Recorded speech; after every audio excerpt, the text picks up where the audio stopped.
nós temos no Brasil por volta de 2 milhões e 800 CNPJs ativos. E nós temos cerca de 25 mil empresas brasileiras que exportam. Isso dá menos de 1%. A gente exporta 14, 15% do nosso PIB. A média mundial é 30 mais. A gente tem em teorias de comércio internacional que mostram a importância do comércio, onde nós temos isenção de tributos, como a gente já falou aqui, para exportar. Nós temos uma série de outros benefícios e muitas vezes, ainda assim, o produtor brasileiro é relutante.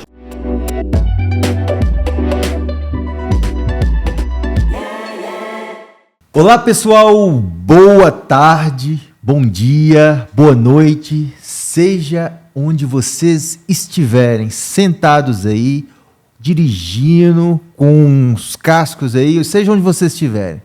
Muito bem-vindos novamente aqui nesse grande podcast.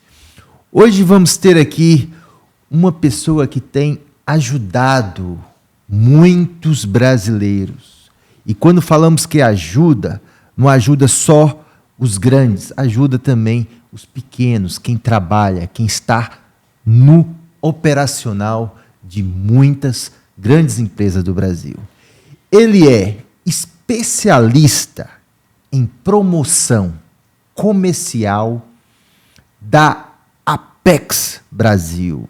Vocês vão entender mais sobre isso. E também autor do livro 50 Tons de Exportação, que está esgotando nas livrarias e também na Amazônia.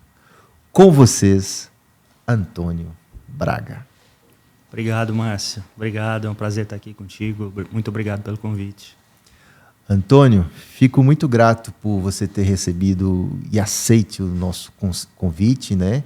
Agora que nesse nova etapa que você acabou de lançar o seu livro e poder falar um pouco aqui para as pessoas, tirar todas essas dificuldades que elas têm na cabeça delas, às vezes ter um produto que está com um grande valor de exportação e às vezes não acontece, e falar como é que funciona isso tudo.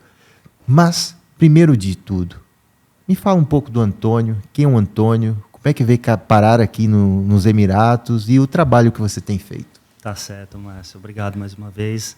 Acho que falar da gente é o mais difícil, né? Mas, bom, eu comecei com exportação há mais de 20 anos atrás. Trabalhei na cadeia de produção de carnes, né, proteína animal, e me orgulho de dizer que comecei lá em documentação, depois passei para comercial, trabalhando no Brasil, fora, e tanto no exportador como em tradings, e depois já na última etapa aqui nos Emirados, onde eu estou há 14 anos, trabalhei com a importação em si. E hoje, há quase 8, trabalhando na Apex Brasil, né? Então me gabo, fico feliz de poder dizer que eu tive a oportunidade de aproveitar os vários pontos de vista da exportação, né? Então, saí do exportador, tive uma passagem pela Europa, abrimos a operação de uma empresa europeia aqui, e hoje, trabalhando para a Apex Brasil, eu posso usar toda essa experiência para contribuir para a formação e para a orientação de empresas brasileiras que querem acessar esse mercado aqui, né? Sobretudo o Oriente Médio, mas também Norte da África. Antônio, eu acredito que tem muitos brasileiros e grandes empresários que às vezes ainda têm essa dificuldade, porque não entende como funciona. Para eles, às vezes, parece complicado. Quando fala Médio Oriente, quando fala Dubai, exportar, mandar, às vezes o cara fala, pô, eu não estou conseguindo nem aqui. E às vezes não é tão difícil, tão complicado como é. E isso vocês têm feito um trabalho de educação, um trabalho de... Me fala um pouco como é que funciona isso e como é que o brasileiro pode exportar e aumentar ainda mais o seu faturamento das empresas. Não, com certeza. Nós temos uma dificuldade que muitos veem e que muitas vezes não existe, ou ela não é tão grande quanto imaginam, né? Nós temos o exportador brasileiro que produz muito bem, nós temos qualidade, tecnologia. O Brasil é um gigante em muitos setores, sobretudo a parte de agricultura. né? Mas muitas vezes existe um receio das empresas brasileiras de acessar o mercado externo. Nós temos um mercado interno vedejante de um país de mais de 200 milhões de habitantes e muitas vezes o Brasil se compraz nesse movimento, o exportador brasileiro se compraz nesse movimento de vender para o mercado interno, onde é uma zona segura, uma zona de conforto, onde, obviamente, o ciclo de recebimento é menor, mas existem uma série de benefícios de se exportar, né? Então, que vão desde isenção tributária, né? Então, no âmbito fiscal, nós temos isenção de ICMS, PIS, COFINS, quando é o caso, IPI. Então, isso por si só já é uma grande vantagem. O exportador ele se beneficia de receber em dólar. Além disso, nós temos a vantagem de você acessar outros mercados e ter uma vitrine para o mundo quando você manda seus produtos para fora. Isso sem contar a possibilidade de gerenciar melhor volumes e preços no mercado interno. Quando a gente tira o volume do mercado interno, manda para exportação, você dá sustentação para o preço no mercado interno. Muitas vezes o exportador não enxerga isso. Obviamente que existem uma série de elementos que contribuem para essa postura, né?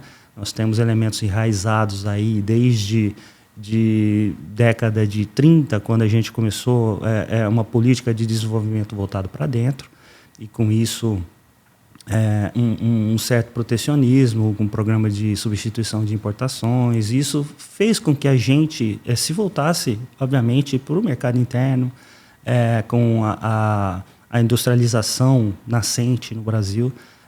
São elementos que culturalmente foram incorporados aí na nossa cultura, né? Hoje em dia muitos preferem vender para o mercado interno, mas a Apex Brasil trabalha muito para a gente orientar as empresas e servir de ferramenta aqui para que as empresas possam acessar esses mercados com segurança.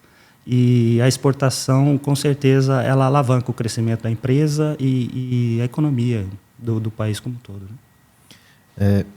Às vezes a gente pensa que para exportar só precisa de ser empresas muito grandes. E às vezes, o que você falaria, por exemplo, para uma empresa pequena? Às vezes uma empresa que fabrica uma roupa, ou às vezes a empresa que fabrica um pão de queijo, a empresa que começou ali a fabricar coxinha. E por falar nisso, pessoal, temos aqui pão de queijo, temos aqui coxinha, temos aqui, né? Sim. Então, nos Emirados Árabes, como é que essas pessoas podem se informar e falar assim, qual o primeiro passo? Sim. Muito embora a gente tenda a pensar que as empresas grandes que têm o espaço, a história não é muito assim, né? Obviamente que as empresas maiores elas já trazem um conhecimento, muitas vezes, uma experiência e a condição que permite levar um tombo, né? Falhar. As empresas menores, muitas vezes, não podem se dar o luxo de falhar. Então, elas não têm o recurso, elas não têm a condição. Então, é importante fazer tudo, iniciar as exportações de uma forma estruturada, né? Muitas empresas pequenas trazem soluções que são exatamente o que o mercado busca, né? E muitas empresas do lado de cá, e do lado de cá, leia-se os importadores, elas buscam parcerias e muitas vezes prezam o contato com uma empresa de menor porte, né? Onde ela vai ter uma importância, uma relevância maior na carteira de clientes daquela empresa. Então, é perfeitamente possível, tá? Agora, para a empresa que está iniciando, é importante versar-se, né? Estudar um pouco mais sobre o mercado. É importante fazer uma diligência, é importante se capacitar, principalmente no caso de uma primeira exportação.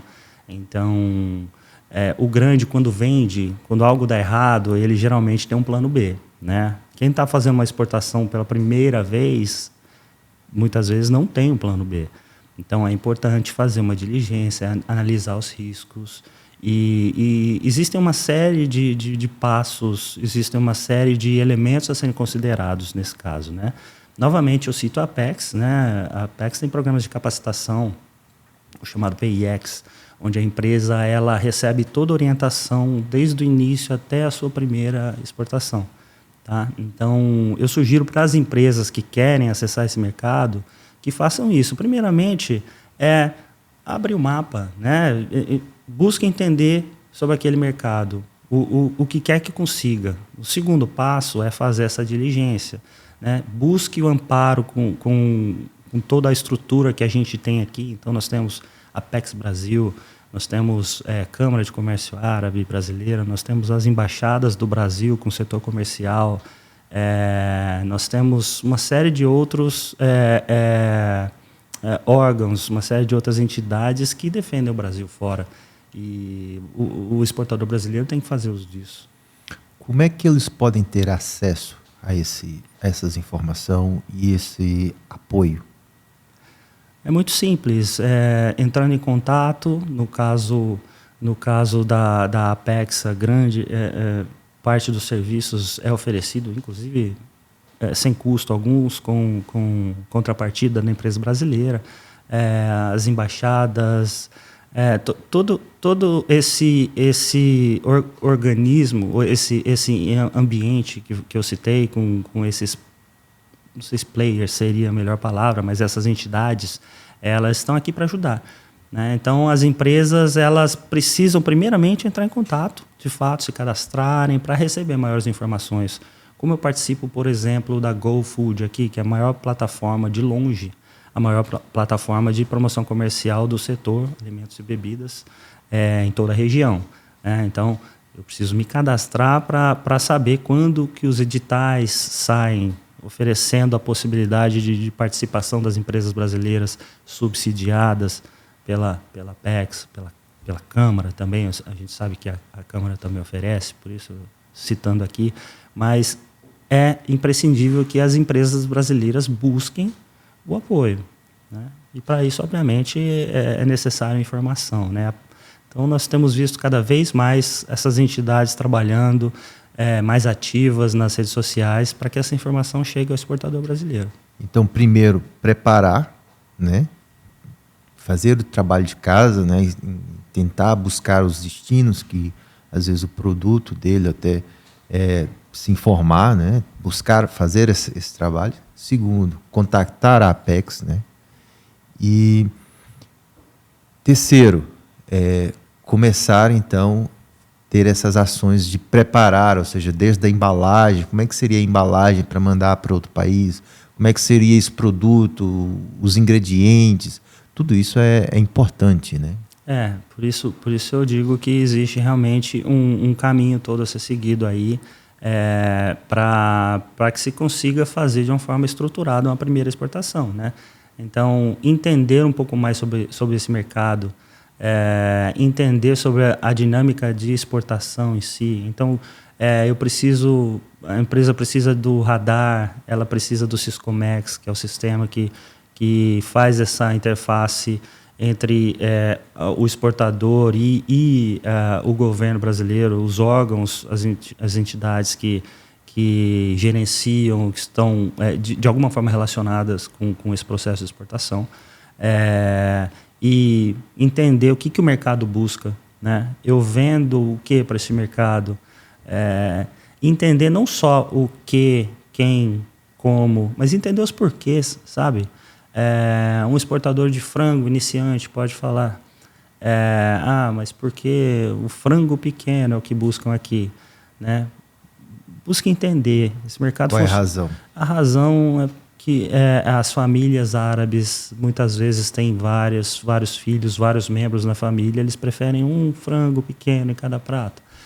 Entender, por exemplo, chuveiro elétrico. Por que a gente não tem chuveiro elétrico aqui em Dubai, né? A gente tem o boiler, né? Então, é por causa da salinidade da água aqui que estraga o chuveiro. Então, quando você passa a entender os porquês, você passa a incorporar mais dessa cultura na sua vivência e você passa até a respeitar mais, né? E sabe que eu sinto uma coisa, eu falo isso muitas vezes, que eu sinto que o Brasil ainda tem muito para agregar aqui e aqui tem muito para agregar o Brasil. Eu vejo, por exemplo, que o Brasil tem muitos talentos, pessoas talentosas, pessoas que... E aqui, por exemplo, é um lugar que está sempre à procura de talentos, né? Então, e está sempre à procura de o que tem de novo. E o brasileiro, ele é muito criativo, ele é muito... É empreendedor nato, né? Porque é mais difícil você ter um trabalho fixo do que você empreender no Brasil. Então tem muito empreendedor. E eu sinto que tem essa troca. Você vê como uma oportunidade para muitos brasileiros que querem expandir o negócio para o Médio Oriente? Eu vejo que existe uma proximidade cultural que ela muitas vezes não é notória, né? Mas a cultura árabe com a cultura brasileira, a gente tem uma proximidade grande. Nós conseguimos perceber isso em alguns elementos linguísticos, na própria alimentação. E isso já faz com que a gente se sinta um pouco mais próximo, né? O jeito brasileiro, ele é muito bem quisto aqui, né? Muito bem visto. Então, quando se fala de Brasil, quando se fala do brasileiro, a gente é muito bem-vindo em qualquer lugar. Isso é ótimo, é um ótimo ponto de partida. E trazendo isso para essa realidade do brasileiro em si que quer estar aqui, é muito positivo, né? Eu vejo isso como algo que contribui muito. E trazendo para a realidade dos negócios também. Então, o Brasil como marca funciona muito bem, né? Agora, existe também algo do nosso comportamento, do nosso jeitinho que jeitinho brasileiro. O jeitinho brasileiro. O jeitinho brasileiro funciona aqui ou não funciona aqui? Funciona e não funciona. Eu gostaria de talvez dividir a resposta em dois, né? Eu acho assim, o jeito caloroso, sorridente, o jeito acolhedor do brasileiro, principalmente quando se trata de um estrangeiro, a gente gosta muito de lidar com outras culturas, né? É muito bem visto, obviamente, né? Nós temos algo da nossa cultura que até nos aproxima também do árabe, que é a nossa dificuldade de dizer não, né?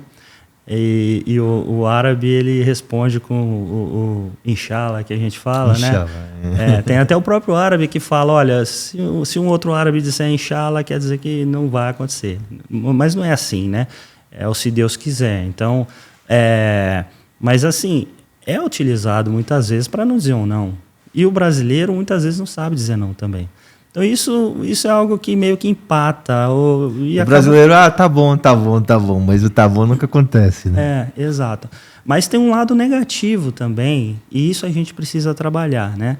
Que a gente tem uma certa sinuosidade, né, no dizer não, mas muitas vezes a gente não quer dizer realmente o que tá acontecendo. Essa falta de clareza, muitas vezes, que é super mal vista em mercados mais tradicionais, como o mercado europeu. Aqui já passa também, chega no limite, né? E aí existe uma coisa que para mim é primordial nessa relação e que o brasileiro muitas vezes coloca tudo a perder, né? O estar não estando, né? O brasileiro, ele muitas vezes ele aposta nesse mercado quando tudo de errado aconteceu. Já não tem oportunidade. E ele não vê saída, né? Então ele vende para cá, ele quer estar aqui, e quando os outros mercados de onde ele tirou volume voltam a ter sustentação de preço, voltam a demandar volumes, muitas vezes o exportador ele sai daqui, tira o pé daqui e vai para outro mercado. E o importador percebe isso. O importador fica pensando, poxa vida, não é uma relação que é prezada pelo lado brasileiro, né? O brasileiro, ele muitas vezes ele fica nesse movimento, e a gente entende até certo ponto, porque a função da empresa é o lucro, né? Mas, por outro lado, se você sai daqui, você não tem interesse realmente em ter uma continuidade aqui. Isso é mal visto. Dubai é conhecida pela multiculturalidade. Como isso afeta as oportunidades de empresas brasileiras que querem atuar por aqui? O fato de termos várias culturas aqui é muito positivo. É como se estivéssemos vendendo para o mundo, ao vender para Dubai, né?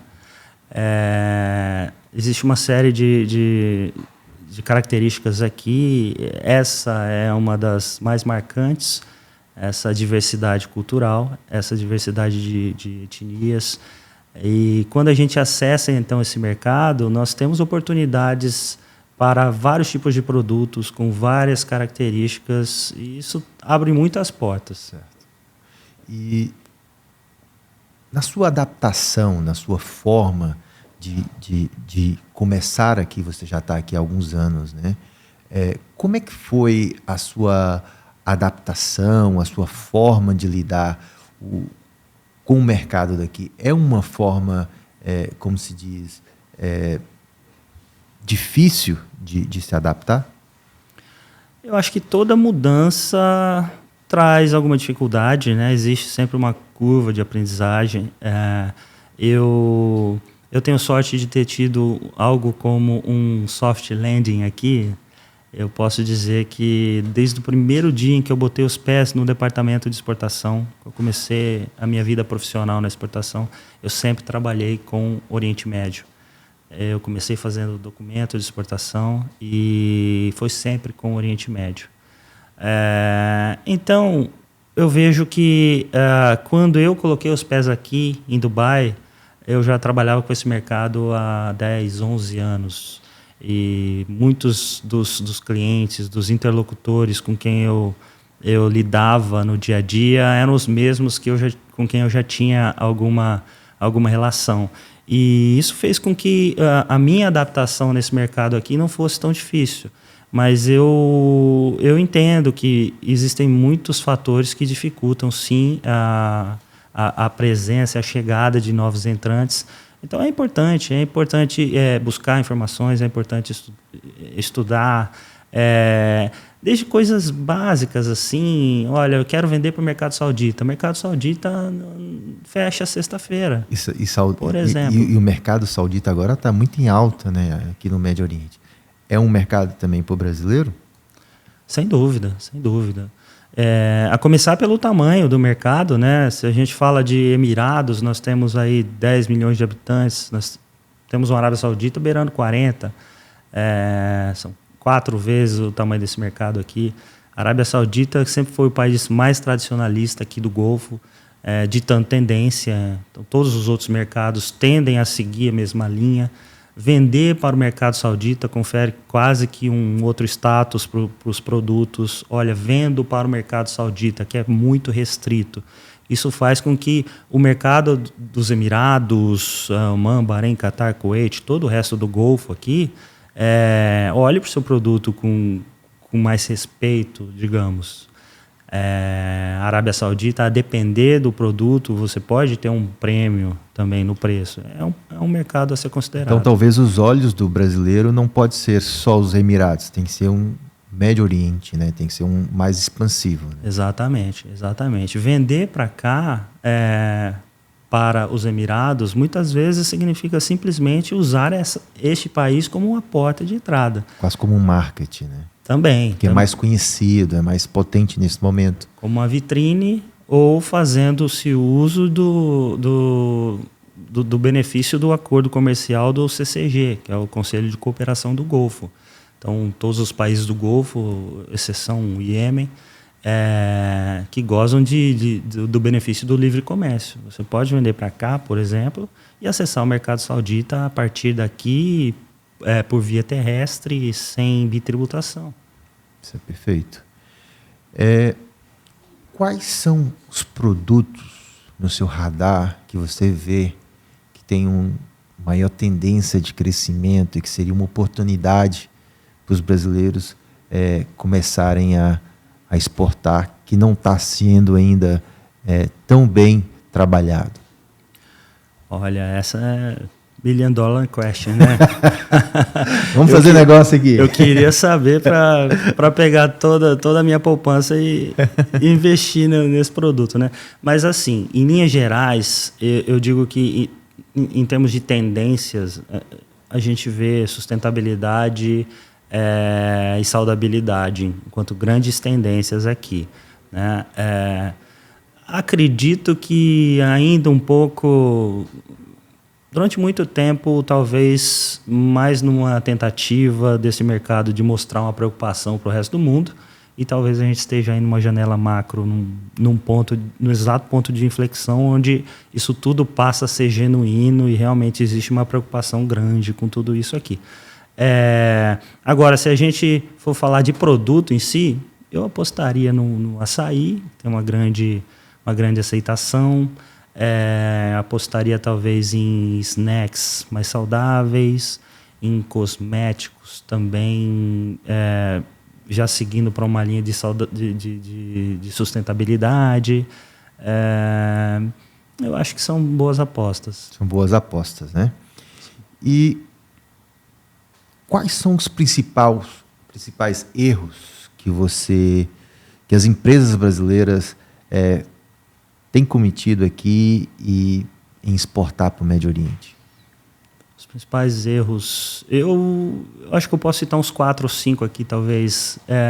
Eu diria que, primeiro de tudo, é não estudar sobre o mercado. Querer exportar para os Emirados sem entender o que são os Emirados. Estar em Dubai sem entender minimamente o que é Dubai. Uma Arábia Saudita, você entendeu que a Arábia Saudita, como estávamos falando agora há pouco, a questão da Arábia Saudita fechar de domingo, como que eu desenvolvo de fechar de sexta-feira, como que eu desenvolvo negócio com o mercado saudita sem entender que eles fecham de sexta e que sexta é o domingo deles, né? Uma insistência por parte do exportador, vou ligar mesmo assim, chega a ser pode ser que está aberto. Chega a ser desrespeitoso. Então, assim, estudar sobre o mercado minimamente. Segundo, fazer a diligência, pensar, o meu produto vai chegar aqui, aonde que eu quero que meu produto esteja? De repente você está usando os Emirados como um hub, você quer acessar a Arábia Saudita, você quer acessar a África daqui, seu produto está formatado para ambos os mercados, para você chegar com o produto aqui, você ter essa opção, ou até como um plano B, caso algo aconteça de errado, né? Então, estudar, fazer a diligência. Outra coisa é não se conformar com a distância. O brasileiro tende... Talvez eu esteja sendo um pouco injusto de falar sobre o exportador brasileiro, mas é a nossa realidade, né? Talvez o resto do mundo também siga um padrão semelhante, mas se conformar com a distância é prejudicial. Nesse mercado aqui, onde a maioria das relações acontecem tete a tete, onde a presença física é importante, onde apertar o apertar de mãos, tomar um café é muito importante. Então, é importante estar aqui. É importante que eu venha para cá e eu visite os clientes, que eu visite os supermercados quando eu tiver tempo, o mercado, que eu veja quem são os players, quem são os concorrentes, que eu fale com todo mundo, que eu viaje e que eu faça valer a viagem, né? Uma reunião por dia, 4, 5, quantas derem. Né? Eu vi isso, eu comecei já a ler o seu livro e vi você citando isso, né? E achei interessante, né, a forma que você falou sobre ter várias reuniões, aproveitar o tempo. Você não vem aqui para férias, você vem aqui para fazer negócio. Que dicas você pode passar aqui um pouco mais? É exatamente essa linha. Eu diria isso mesmo, é fazer valer o seu tempo, né? Porque nós estamos no mercado onde é um país, falando de Emirados especificamente, principalmente, é um país que também serve de destino turístico. Mas, na verdade, vira-negócios tem que ser um vira-negócios, né? Então, é sair daqui, é sair do hotel de manhã, é organizar as reuniões geograficamente para conseguir fazer um maior número de reuniões possíveis. Eu cito no livro o Egito, por exemplo, vai para o Cairo, é gigante. Se você não se organizar... Fazer um mapa, né? Sim. Entender quanto tempo vai demorar de um lado para o outro, né? Clientes que não tem necessariamente um diferencial, uma fábrica, algo que ou você já conheça a estrutura. Se puder fazer reunião no seu próprio hotel, de repente, cabe. Então, é preciso esse tipo de consciência também, sabe? E quando eu digo a distância, também é a distância de estar numa feira, por exemplo. É preciso consistência. Não é vou em uma feira e vai sair negócios. Os negócios não acontecem do dia para a noite. E os negócios geralmente acontecem de onde você menos espera. E é preciso, e aí eu diria que mais um erro é a falta de continuidade. Né? A falta de continuidade nesse mercado, preço caiu aqui, subiu no mercado interno no Brasil, outros países, eu vou simplesmente tirar o pé daqui e vou parar de vender aqui por enquanto. Não tem por enquanto. Existe uma vida, uma continuidade. Então, para o seu produto, para a sua empresa. Então, se você sair daqui, amanhã quando você precisar vender para cá de novo, o cliente vai lembrar que você saiu e que você deixou ele na mão e ele precisou buscar outro produto fora. O concorrente dele vai lembrar que você saiu e ele vai perguntar, peraí, você não vendia para a empresa X? Por que você saiu? Não funcionou? Algo de errado com o seu produto? O trabalho para se conseguir entrar novamente aqui é o dobro, o triplo. Então, isso é realmente um caso seríssimo, um ponto seríssimo. Tem que ter continuidade, né? Tem que ter continuidade. E, por último, usar a estrutura que a gente tem aqui. Como eu falei, de todo esse equipamento de defesa das exportações brasileiras, né? A Apex, enfim, todas as outras entidades aí que a gente citou. Muitas vezes, vocês fazem aqui, a Apex faz aqui, grandes feiras, estão sempre presentes nas feiras, né? Então, às vezes... participar de uma feira e dar uma continuação também de mandar e-mail, continuar a comunicar com as pessoas, com os leads, né, que eles adquirem lá. Né? É um trabalho contínuo. Né? Sem dúvida. É preciso fazer o follow-up, é preciso... no trabalho inicial, sobretudo, é preciso muito mais esforço, muito mais empenho, principalmente aqui, onde o pessoal não gosta muito de cold call, né? Vou lá do Brasil pegar o telefone e mandar um e-mail ou ligar e tentar acessar o comprador. Geralmente não acontece fácil assim. Tem que vir aqui. Tem que vir aqui, tem que marcar uma reunião presencial. A partir dali, obviamente, você não vai estar aqui todo dia, então tem um follow-up que tem que ser feito à distância, mas de tempos em tempos tem que ser aqui, senão é difícil. Antônio, a logística é sempre citada como um dos maiores empecilhos, que mais dificulta nesse processo. Quais são as soluções que você já viu e que tem funcionado para as empresas brasileiras para superar isso? Olha, primeiro, obrigado pela pergunta. Essa pergunta é ótima, porque realmente a questão logística é um problema sério. Eu não sei se eu vou conseguir propor soluções na minha resposta, mas assim, primeiro a gente tem que encarar que realmente a questão logística é um problema sério, tanto internamente quanto externamente, né? O Brasil é gigante, nós temos, imagina, cerca de 65% do transporte interno no Brasil é feito por via terrestre rodoviário, 65%. Mais os 20% ferroviário. Imagina o tamanho do Brasil, a gente ficar dependendo de rodoviário. É algo inacreditável quando o transporte aquaviário sai 40%, 50% mais barato. E o Brasil, uma das maiores malhas aquaviárias do mundo, 65 mil quilômetros, usa 1/3 dela.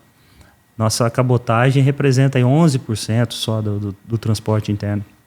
Então, isso já encarece o seu produto antes de sair do Brasil. Então, já é um problema por si só. E aí a gente tem um segundo problema, que é o Brasil. O Brasil é maravilhoso, mas a gente fica lá no cantinho, lá embaixo, longe de tudo e de todos. Então, nem sempre, e infelizmente hoje em dia, cada vez mais, nós temos a dificuldade de conseguir serviços que entreguem os nossos produtos num trânsito minimamente aceitável e em preços justos, né? Nós temos, imagina só, um container levando de 1 mês e meio a 2 meses para chegar aqui. Como é que eu coloco uma fruta para ficar 2 meses dentro de um container? E eu compito, eu gosto muito desse exemplo, eu compito com uma manga que vem do Paquistão e chega aqui em 7 dias. Container aberto, open top, levando o sol, amadurecendo no caminho. É impossível, né? Então, é um problema seríssimo, é um grande gargalo. Nós temos algumas soluções que, no caso de frutas, os exportadores têm vendido para a Holanda, chega na Holanda e da Holanda vem para cá, chega aqui num tempo menor, chega aqui num preço menor, né? A gente tem feito dessa forma, que eu considero paliativo, não resolve o problema a longo prazo, mas é o que dá para fazer no momento, tá? E o que pode ser feito então, voltando para o cerne da sua pergunta, o que pode ser feito? Muito pouco, infelizmente, agora, porque são questões estruturais que não vão mudar do dia para a noite. Mas é um problema do Brasil? É um problema de distância? É um problema... Acho que é um pouco de tudo. Eu acho que a nossa posição geográfica, existem linhas que são as principais linhas que suprem os principais polos comerciais do mundo. Então, nós estamos falando linhas que vão para Estados Unidos, linhas que vão para o mercado europeu, de uma forma geral, linhas que vão para a China.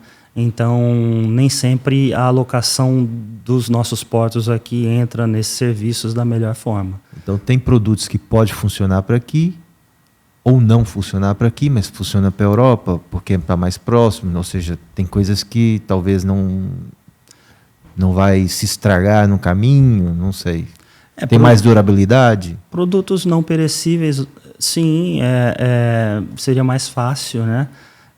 E assim, do pouco que dá para ser feito, né, nós poderíamos pensar negociação de frete a partir da entidade setorial, pela categoria, mas não acho que no Brasil a gente tenha setores organizados ainda dessa forma. Não é demérito, simplesmente o fato de termos vários interesses, um exportador grande beneficiando mais o pequeno do que a si próprio nessa dinâmica, poderia não funcionar, né? Mas assim, para a gente ser prático, hoje o que dá para fazer? Hoje é aumentar a corrente de comércio.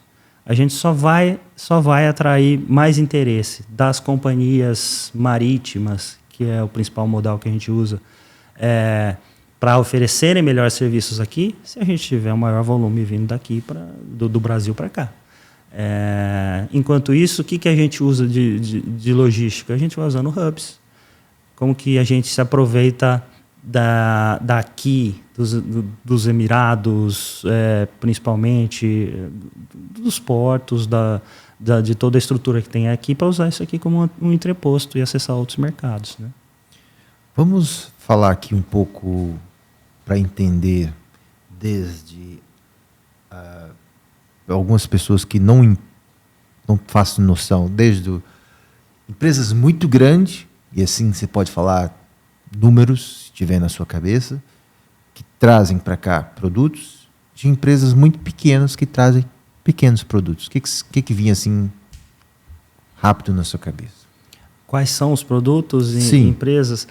Olha, a grande maioria das exportações do Brasil estão pautadas no agronegócio, né? Então, o primeiro setor, a primeira coisa que vem em mente. Frango, carne. A pauta brasileira, basicamente, está concentrada nesses produtos. Então, carne de frango, a gente pode falar de 25%, mais ou menos 25% da pauta exportadora brasileira para cá. Estamos falando de Emirados, né? 25%. Médio Oriente.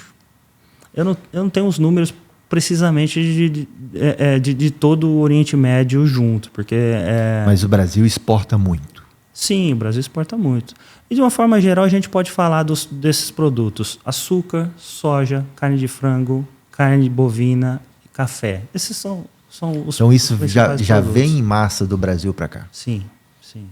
São produtos que estão muito bem consolidados aqui, que sustentam a pauta brasileira, que é uma pauta complementar à pauta que a gente vê aqui, sobretudo no Golfo, né? Talvez o norte da África um pouco diferente, por ser produtor agrícola, mas ainda assim o agronegócio é o que leva as exportações brasileiras para a região aqui. Pessoal, vocês têm noção do que às vezes, o que isso impacta? Né? Às vezes é muito legal, eu gosto muito de pensar nisso, sabe? Tipo, imagina o trabalho do Antônio, que eu falei desde o início, eu gosto muito de pensar isso. Impacta milhares de pessoas que trabalham no campo, que vai lá plantar, que vai colher, que vai ensacar, que vai, né? Então, é um trabalho enorme. Sem dúvida.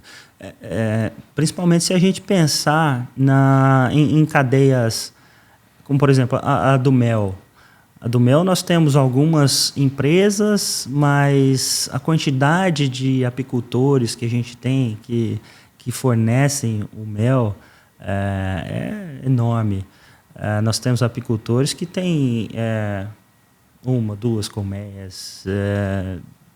Assim, um impacto social muito grande. Impacto social, essa é a palavra. Sim. E é interessante, porque exportar, a ação de exportar, ela beneficia a empresa. Existe até um estudo de alguns anos atrás do Ministério da Indústria e Comércio que faz uma análise com as empresas exportadoras e a sua produtividade e os salários que são pagos. As empresas que exportam, sobretudo as empresas que exportam para economias com PIBs maiores, elas oferecem salários maiores, elas são mais produtivas. Isso é um cálculo feito, quanto produz um funcionário. Elas são mais produtivas e isso é um impacto gigante na economia. E não só, tipo, imagina, desses dias eu vi um vídeo do nosso amigo aí, o Márcio do Açaí, em que tá lá o rapaz subindo lá no pé do açaí para tirar o fruto, né? Então o rapaz está lá no Brasil, lá no Nordeste, né? Tá trazendo o fruto, vai transformar na polpa, vai não sei o que, para vir parar aqui, que vai vender. E vamos lá, poderia se ficar só ali, só no Brasil, mas não, está trazendo emprego para aquela pessoa, está mandando para cá, está trazendo emprego para outras pessoas que vendem aqui, está trazendo uma fruta diferente, um negócio diferente para as pessoas que não conheciam, porque aqui não tem açaí, né? Então, isso é um impacto, então a exportação é uma coisa assim gigantesca.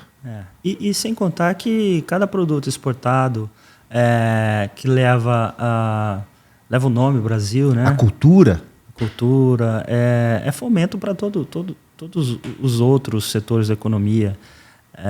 Então, assim, eu acredito muito no poder da exportação e quanto isso pode alavancar o nosso desenvolvimento. Então, esse impacto social, se o empresário pensar só no meio dele, ele não só fecha para a cabeça dele, não só fecha, ele deixa de crescer, como também fecha para impactar muitas outras pessoas lá na frente. Sim, a economia como um todo que beneficia ou que sofre, né? E olha só, tem um dado interessante. Nós temos no Brasil por volta de 2.800.000 CNPJs ativos, né? E nós temos cerca de 25 mil empresas brasileiras que exportam. Isso dá menos de 1%. A gente exporta 14%, 15% do nosso PIB. A média mundial é 30% mais. A gente tem em teorias enfim, do comércio internacional que mostram a importância do comércio e então quanto que a gente pode se beneficiar. E é interessante que a gente tem um cenário onde nós temos isenção de tributos, como a gente já falou aqui, para exportar. Nós temos uma série de outros benefícios e muitas vezes, ainda assim, o produtor brasileiro é relutante. E agora, beleza, já chegamos aí nas grandes empresas, já está consolidada, já estão preparados para fazer em grande massa, para mandar para fora e já ter um modelo de negócio para fora. Agora me dá um exemplo de uma coisa assim que você fala assim, poxa, nunca imaginava que isso ia chegar aqui. E que você fala assim, poxa, o cara lá vendia talvez, sei lá, uma pequena quantidade e hoje olha o que aquilo cresceu vindo para cá. Que exemplo que você poderia me dar? De produtos ou de empresas que o que você quiser falar. Cresceram?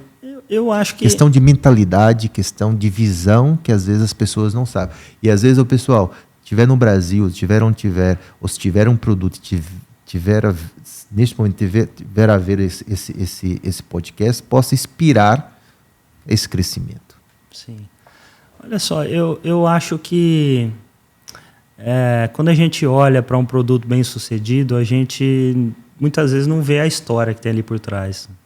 Então, eu posso citar o açaí porque eu acredito que eu tenha visto muito possivelmente o início. Viu de perto, né? Exatamente.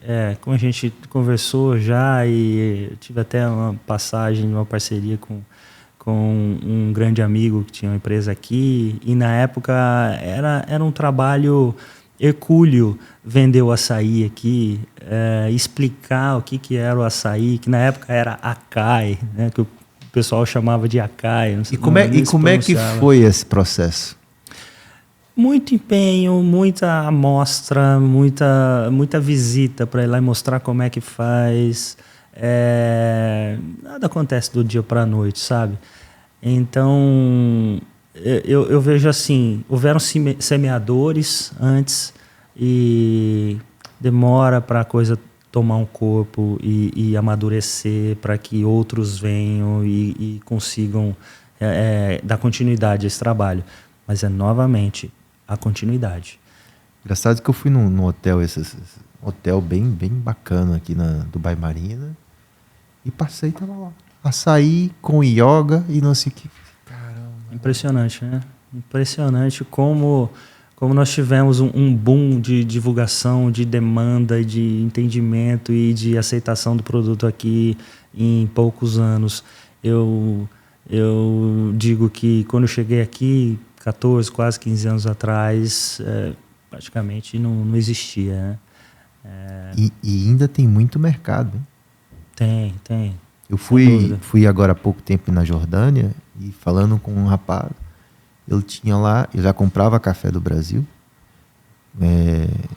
Arábia Saudita, esses países todos, café do Brasil, né? E o cara tinha 17 cafeterias. Eu perguntei para ele, você conhece o açaí? Eu falei assim, eu não sei o que é açaí. Então imagina, só um fornecedorzinho daquele, 17 cafés. Sim. Você já fornecer para 17 cafés. E tem todo. E além de ser um produto gostoso, em termos de. Estamos falando de sensorial mesmo, mas tem todo um apelo de saudabilidade. É um produto emblemático brasileiro, então tem o apelo também da narrativa, do branding Brasil. Por isso eu tenho uma aposta grande no açaí. Está aí um grande potencial, o pão de queijo. Pão de queijo também que... Sou mineiro, uai. Não, sem dúvida. O pão de queijo, inclusive, lá brinco nos primórdios, né? A gente tinha que orientar o pessoal que, principalmente os árabes, fritavam o pão de queijo. Sério? Sim, várias oportunidades nós tivemos que orientar. Falar, não, isso aqui é para o forno. E hoje já existe uma aceitação muito, muito boa. É um produto ótimo, né? Tudo bem, você é mineiro, eu não falaria o contrário na tua frente, mas é um ótimo produto, de fato. E todas essas feiras que vocês fazem é também um grande impacto, né?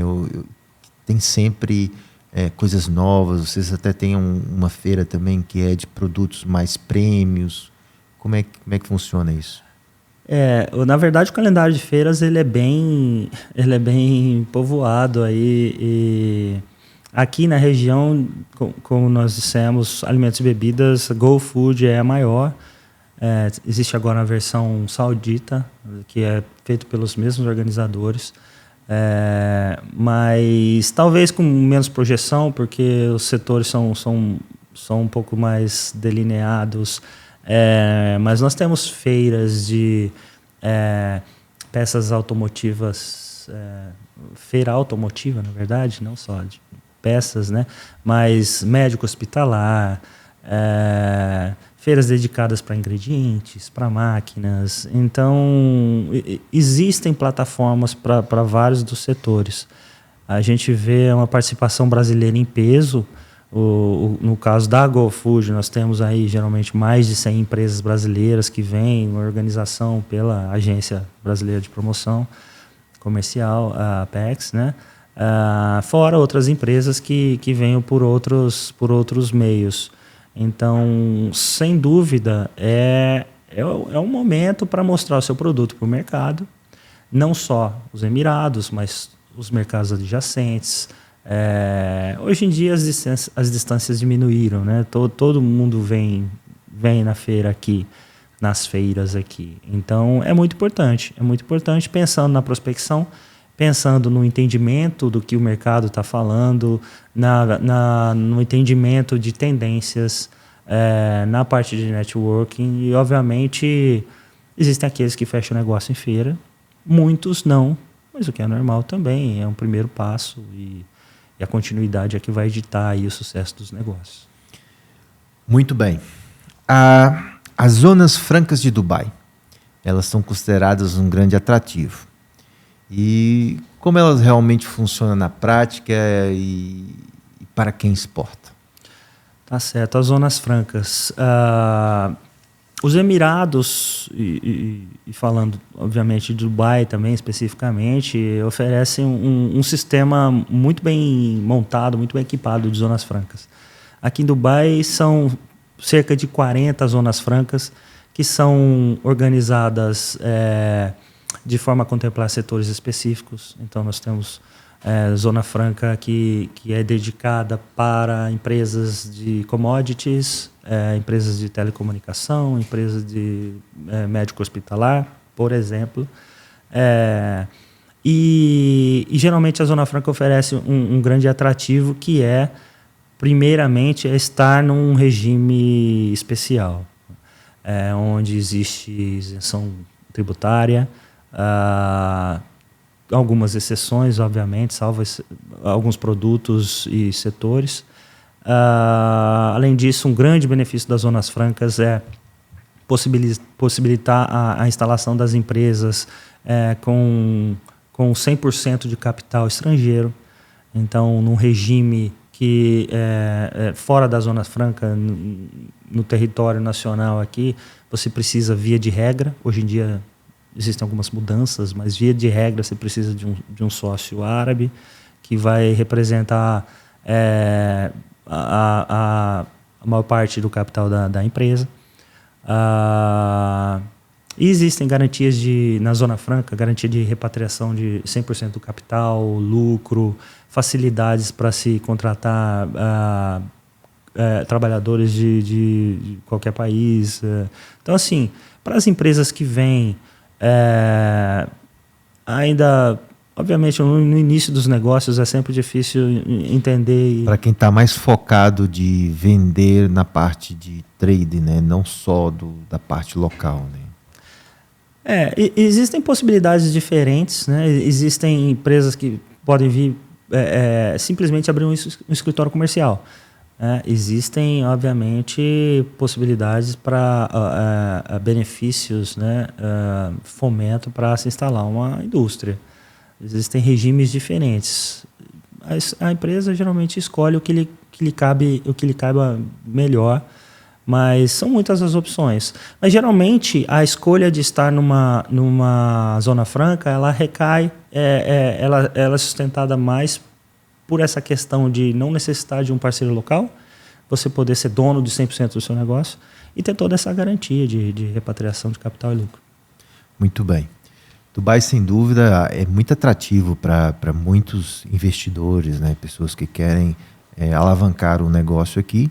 E, sem dúvida, também essa aproximação, né? Essa forma de você ter o seu representante local acaba por facilitar nas negociações, né? Não é uma coisa só à distância, não é isso?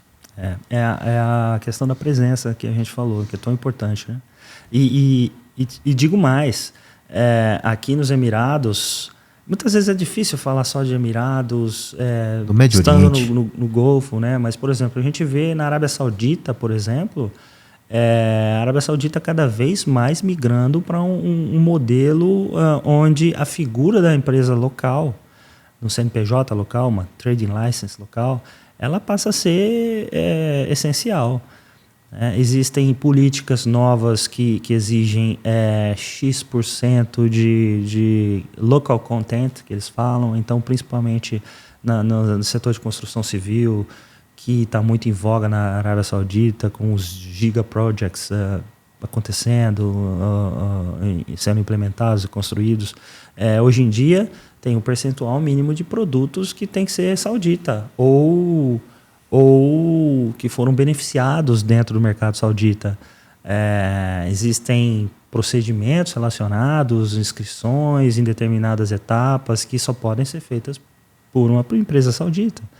Então é uma tentativa do governo de trazer empresas para se instalarem lá e obviamente isso movimenta a economia. Todo mundo tem olhado para Dubai, que o Dubai foi a precursora. Sempre esteve na vanguarda nesse aspecto, né? Até os outros Emirados olham para cá. É um modelo que funcionou e que é tendência, portanto, para os outros países aqui. Muito bem. Antônio, olhando um pouco mais globalmente, onde o Brasil está mais competitivo no comércio global atualmente? Olha, Márcio, a gente ainda é mais competitivo no agronegócio, né?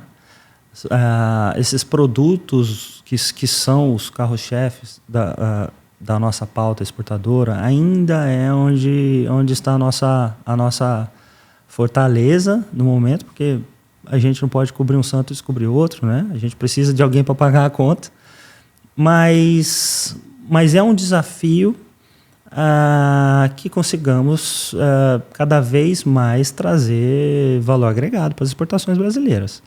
Então nós temos sim, vamos lá, desde moda, aí com uma ênfase em moda praia principalmente, nós temos cosméticos, nós temos autopeças também, equipamentos médicos hospitalar, talvez com um pouco menos de projeção daqui, talvez um pouco mais em norte da África, mas também nós temos toda a parte de tecnologia para agro, né? Nós temos também várias possibilidades para energias renováveis, soluções verdes, que vão de biomassa, eólico, fotovoltaica, e aí desde projetos, mas também os painéis. Nós temos uma infinidade de outros produtos que tem tecnologia, que tem qualidade e que a gente tem batalhado para conseguir trazer para cá. É uma questão de tempo para a gente conseguir acessar esse mercado daqui com mais digamos assim, com mais peso e com maior valor agregado. A gente já falou um pouco sobre isso, mas era só para ressaltar. Você acredita que as pequenas e médias empresas também têm espaço para exportar, é só jogos de grandes? Não. A pequena empresa... Eu te digo que muitas vezes a pequena empresa tem um trânsito muito melhor do que se espera aqui. Eu acho que existem muitos importadores que estão dispostos a pegar uma empresa pequena, fazer uma parceria com ela, onde ele sabe que ele vai ser relevante para ela portanto, ele vai ter certas liberdades, vai conseguir, de repente, até uma adequação de produto mais próxima do que ele precisa, que entre aí num quesito de diferenciação em comparação ao que o mercado tem em si. Além de uma facilidade, menos burocracia. Eu acho que as pequenas empresas, pequenas e médias, né, tem muita possibilidade aqui. O que precisa, de fato, é capacitação. Então, elas têm que buscar se capacitar para que todo esse trabalho seja feito de uma forma estruturada. Eu te digo que, muitas vezes, um negócio que dá errado, ele é suficiente para falir uma empresa. É suficiente para falir uma empresa. Então, não podemos errar. Então, e ninguém quer colocar a empresa numa situação de fragilidade. Então, nós precisamos das empresas cada vez mais capacitadas. Tá? Se preparar, então. Né? Exatamente.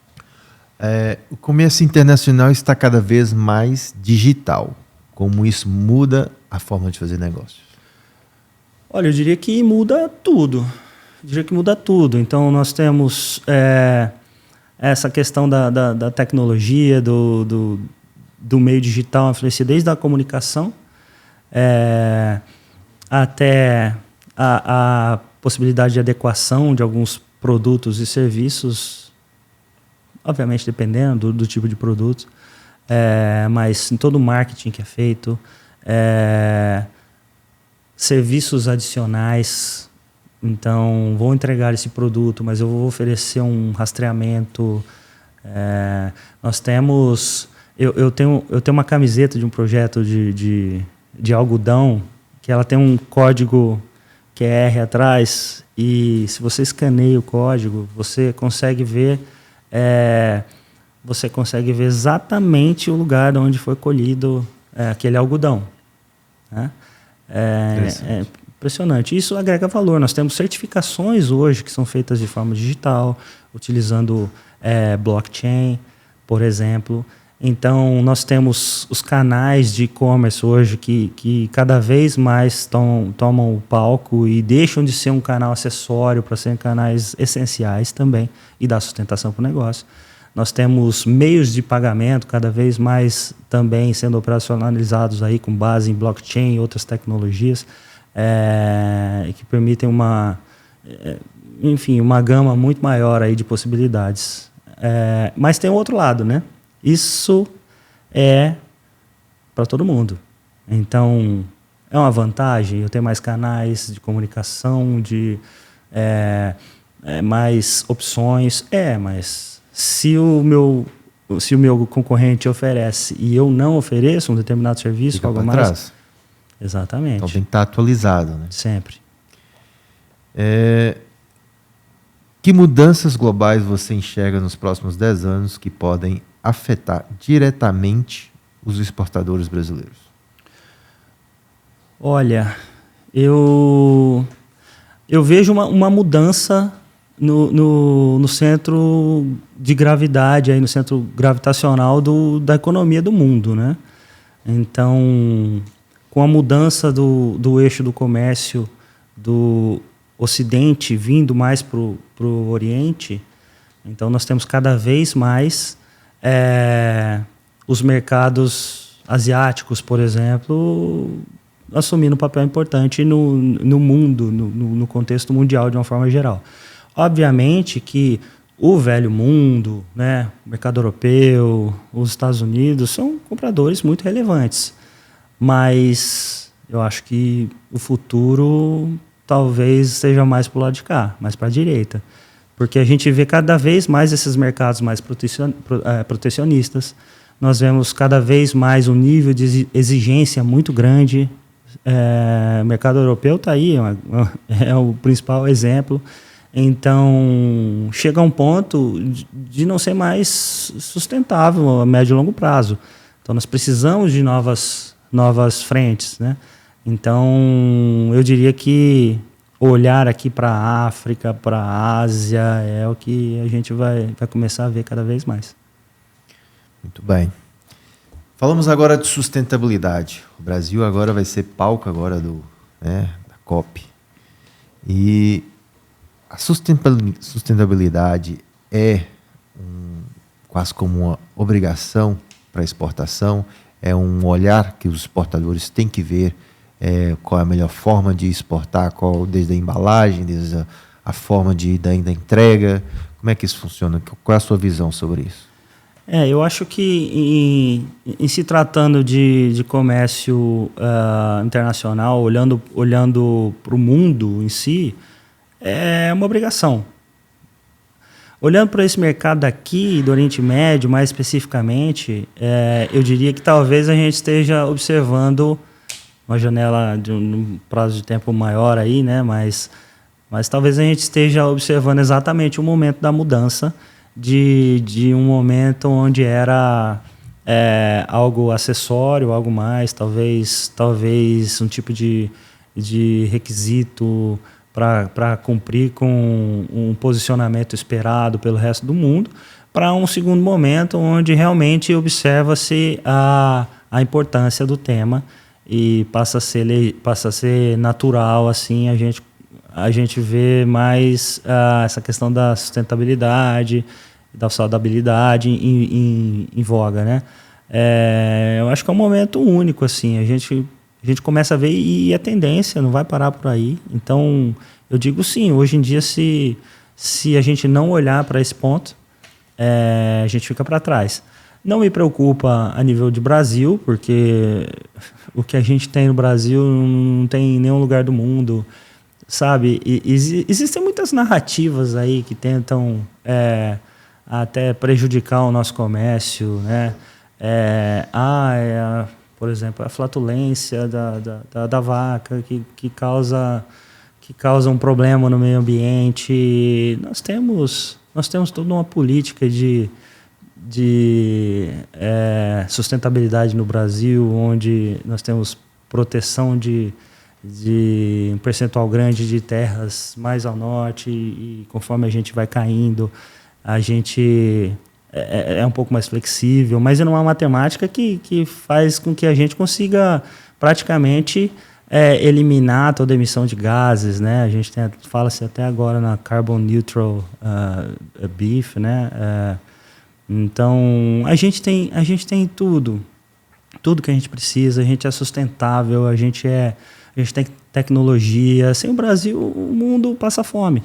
A verdade é essa. O que a gente não pode é deixar narrativas que vêm de fora tentar derrubar a gente. A gente precisa trabalhar forte no nosso branding, trabalhar forte na nossa argumentação. O que falta é isso, é a gente argumentar. Falar, olha, não é assim que funciona.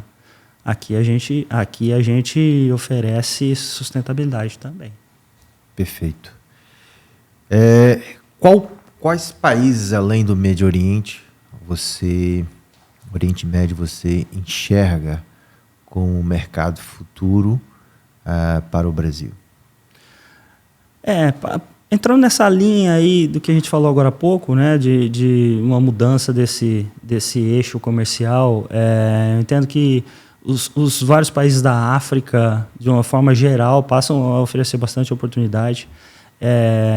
E Índia, sem dúvida.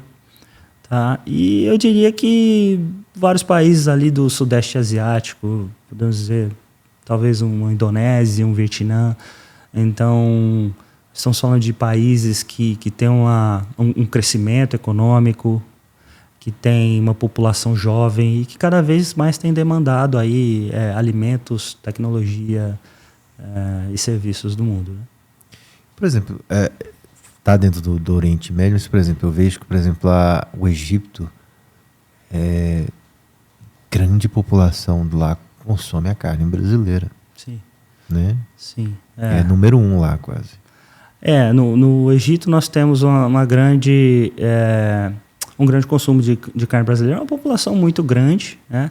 Uma característica bastante interessante, né? Que o país, quando a gente olha no mapa, a população toda concentrada numa área pequena, relativamente pequena, em comparação ao território do país, e que compra muitos volumes, né? Muito volume do Brasil. Nós temos, obviamente, uma relação preço-volume aí também, mas o Brasil, com o tamanho da nossa produção, a gente precisa de opções realmente que que levem volume. Muito bem. Vamos voltar aqui ao mundo árabe. Negociar com árabes exige paciência e estratégia. Já pensou em situações em que empresas brasileiras perderam negócios por não entender a cultura local? Já. me veio um caso em mente. Certa feita eu estava em uma feira grande do setor de alimentos e bebidas no Brasil, e eu estava com um comprador daqui dos Emirados, um importador, e eu conversando com ele, tinha um produto, eu não posso falar nem o produto, porque daí eu entrego a marca, tá? Por favor, não. Mas assim, teve um produto que eu falei para ele, olha, você precisa comprar esse produto. Você precisa trazer esse produto para Dubai, que vai ser um sucesso. Não, mas Antônio, ninguém conhece esse produto. Eu falei, leva, se você não vender, eu vendo esse produto para você. Eu vendo para a comunidade brasileira. Eu posto na comunidade brasileira, todo mundo vai comprar de você. Eu vendo entre aspas, né? Eu não tenho empresa aqui para vender, não é meu negócio. Mas assim, se você não tiver opção, eu vou trazer os compradores para você. Falei para ele, tá bom. Ele acreditou em mim, porque no passado ele tinha sido cliente meu, né? Hoje na Apex, na verdade, a gente vende Brasil, né? Mas, enfim, fomos procurar o stand dessa empresa, levei o comprador lá, e aí pedimos para falar com uma pessoa que cuidava das exportações, e fomos bem atendidos, pessoa muito educada, muito solícita, mas de pronto ela disse, olha, não vendo para esse mercado. Aí eu falei, olha, a gente sabe que você não vende e o comprador está interessado em, de repente, começar a comprar o seu produto. E ela disse, não, mas a gente já está tomado, a gente já vende muito para esse outro mercado X. E aí eu disse, olha, é uma porta a mais que pode se abrir aqui para você. Não quer conversar, de repente sai um embarque teste. Ah, tudo bem, mas poderia fazer, mas meu produto não tem etiqueta árabe. Aí a gente entra na parte da falta de conhecimento, né? Não tem etiqueta árabe, não tem embalagem árabe. E aí nós dissemos para ela, olha, isso não é impeditivo, não é problema algum. O que a gente precisa é de um sticker, um adesivinho na embalagem. Você importa com a sua embalagem em inglês normal. E você só adiciona um sticker. Tem que ter essas informações aqui, ó. Descrição de produto, data de produção, validade, origem, número de lote. Esses dizeres só em árabe, o importador passa para você, você só imprime e coloca no produto. Pronto, seu produto pode entrar. Ela falou, ok, tudo bem, mas minha embalagem tem o símbolo kosher, que é equivalente ao halal, mas para o mercado israelense, né? E aí a gente falou, olha, mas aí o produto não pode entrar aqui. Não pode entrar nos Emirados. Na época não podia, hoje as relações estão muito melhores, né? E ela falou, então não tem o que eu posso fazer. E ficou nisso. Então, assim, você não pode pegar a embalagem e simplesmente tirar esse símbolo aqui. E a gente sabe que existem questões de registro junto ao Ministério e tudo mais, mas leve o tempo que for, entendeu? Você não pode? Não temos interesse. Então, assim, simplesmente fechou-se a porta. Eu prefiro olhar para essa situação e achar que estamos falando um caso de não entender o que se passa aqui. Porque talvez... Mentalidade fechada, né? Talvez o exportador tenha pensado, não, olha, mas não querem, se quiser a minha embalagem. Mas eles, sem entender essas divergências culturais, essa dificuldade entre os dois tipos de certificação, é algo assim que ficou marcado em mim. Então, eu realmente espero que isso não tenha feito falta para essa empresa ter esse mercado aqui. Sabe que uma das coisas que eu mais estudo e que eu tenho mais visto de grandes empresários, o que eles falam o que mais fizeram ser eles de sucesso é a visão. E para você ter visão, ou você tem que passar, ou você tem que estudar. Então, às vezes, a visão não vem por acaso.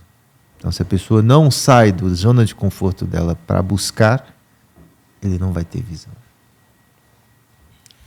Enfim, então isso é um grande código do sucesso. Sem dúvida. A questão é que a necessidade é a mãe da invenção, né? Muitas vezes, se a gente não passa necessidade, a gente não vai buscar nada de novo, né? É aquilo que você falou, né? Que às vezes só busca novos mercados quando o mercado já está completamente... o mercado que ela é acostumada a fazer já está completamente devastado. Existe resistência contra os produtos brasileiros ou o Made in Brasil já tem peso e respeito na região? Não, de forma alguma, pelo contrário.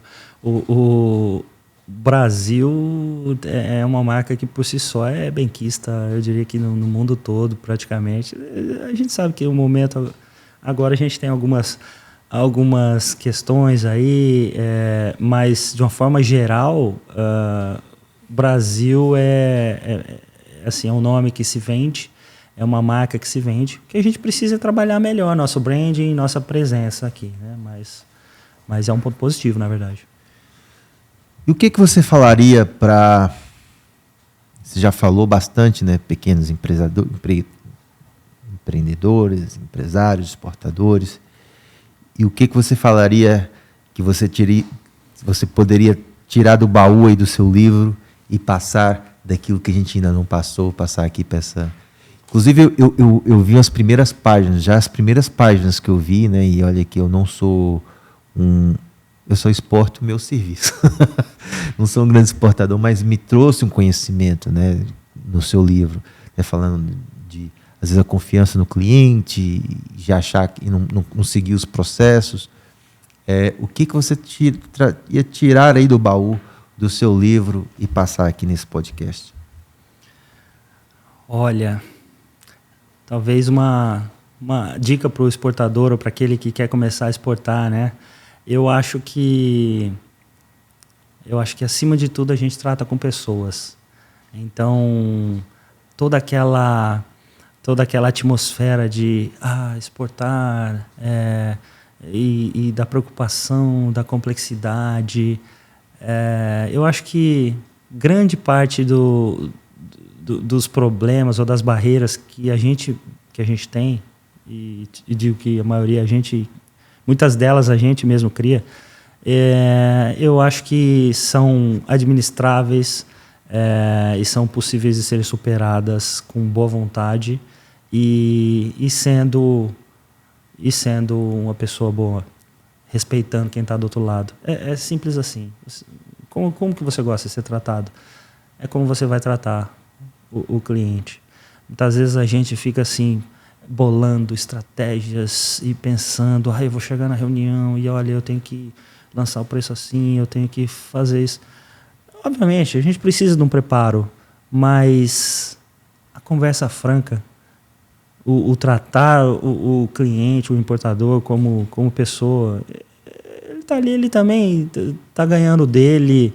Eu acho que o que a gente ganha é na honestidade e sendo quem a gente que é porque a gente é bom, sabe? Nós temos um povo muito bom. E a gente pode usar isso a nosso favor, entendeu? É vida normal, são pessoas que estão do outro lado.